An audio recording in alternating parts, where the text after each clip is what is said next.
A lot of last night's debate had to do with different aspects of our criminal justice system, the death penalty, other types of reforms that need to happen. A lot of the people on the stage, their history with criminal justice, and specifically, one topic that a lot of people had something to say about and wanted to jump in about. I saw that everyone was kind of wanting to talk about that. It was the death of Eric Garner and why the police officer who killed him is still on the force. Here is what Mayor Bill de Blasio had to say. Why is that police officer still on the force, the one who killed Eric Garner? Please respond. Let me tell you, I know the Garner family, they've gone through extraordinary pain. They are waiting for justice and they're going to get justice. There's finally going to be justice. I have confidence in that. In the next 30 days in New York. You know why? Because for the first time, we are not waiting on the federal Justice Department, which told the city of New York that we could not proceed because the Justice Department was pursuing their prosecution. And years went by and a lot of pain accrued. And in the meantime, what I'm working on is making sure, and I have for 5 years, there will never be another tragedy. There'll never be another Eric Garner because we're changing fundamentally how we police. Was that response adequate? Please respond. No, he should be fired. He should be fired now. That was the straight up. Okay, so the hard part is, well, it's not really the hard part. But when you have some things you haven't tied up, we're speaking of Bill de Blasio now, you haven't tied up from your own record as being the mayor, and then you come after someone else. This is the problem. Every politician is gonna have some things that they did. Every single one on that stage, absolutely. Right? And then, so the best approach is how do you deal with it? I mean, at the other debate, Buttigieg had to talk about what was going on with his police department in South Bend.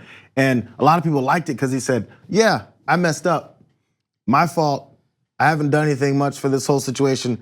But what didn't come, at least in my mind, was how are you gonna make it better, starting right now? I liked Buttigieg's answer too. I felt like that was honest, it was great. It also showed me that he's not ready to leave this country. So there's two aspects of that. And in this one, Bill de Blasio decided not to do the part of saying, or not to accept any of the responsibility he has to this day for not firing that cop. It has nothing to do with the Department of Justice and whether or not they're gonna bring charges. That has nothing to do with being fired. I mentioned this last night.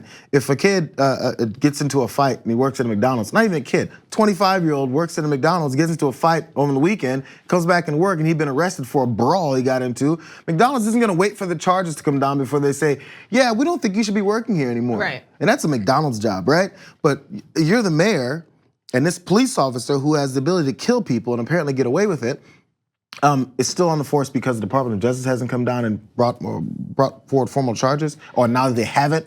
That means he's testing the political waters. It is, that's absolutely what it means. And I think that there's a couple things going on here. You touched on something great, that everyone on that stage has issues that they're gonna have to answer to. They have failed in some way, everybody on that stage, absolutely. A lot of the problems is that some of them are building on those failures without acknowledging them. Right. And so he's saying that for the first time, we're not waiting for the feds, but you have been waiting for 5 years and you haven't even spoken out against it. And also on what, kind of touching back on what Cory Booker said to Biden, you can't have it both ways. The last debate, he stood there and it was a huge moment for him talking about how his son, who is black, he's black kid, he's got an afro, his son faces the issues that a lot of other black men face from police departments across the country. And you had people saying that was really powerful, he understands it. And you have people saying, one, Cory Booker, who's standing right next to you, he understands it too. Two, that's your police department. Right now, that is your police department. And at the very least, why haven't we seen you do what Gillibrand just did right there and just say it needs to be fired? Maybe your hands are tied.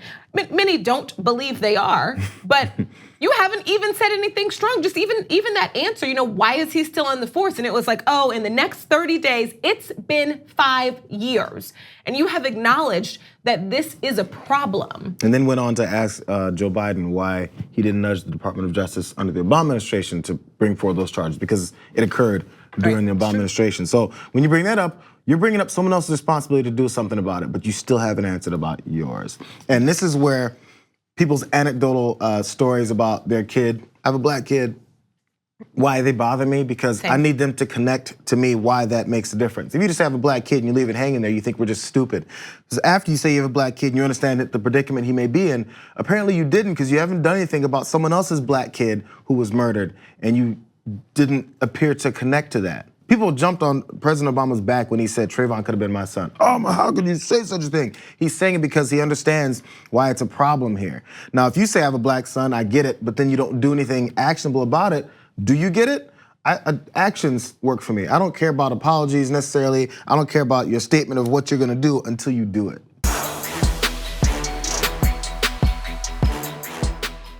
Thank you for watching this clip from The Damage Report. For more content from the show and access to TYT Network members-only exclusives, go to tyt.com/Brooke. Wait, no, it's tyt.com/John. Go to tyt.com/John to sign up.